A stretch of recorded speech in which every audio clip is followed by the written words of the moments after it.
The Sexual Violence Prevention Association is a nonprofit dedicated to preventing sexual violence systemically. We work within 3 pillars: policy, research, and institutions, which include workplaces and universities. We've developed the first and only assessment for campus sexual violence practices. We use artificial intelligence to analyze university policies, programs, and procedures for supporting survivors and preventing sexual violence. Then we publish their SVPA score publicly.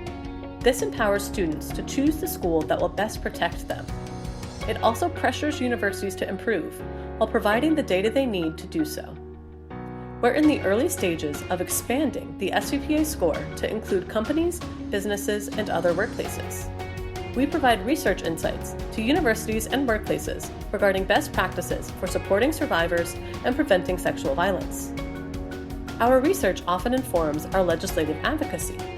Recently, we published research on how survivors of campus sexual violence are burdened with higher student loans. This is often because they must change classes, transfer schools, or take a leave of absence.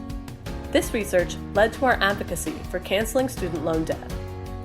We also advocate for Title IX reform. Last June, our founder and CEO testified before the Department of Education advocating for Title IX to include the prevention of sexual violence in higher education, as well as elementary, middle, and high schools. They will be testifying again later this year.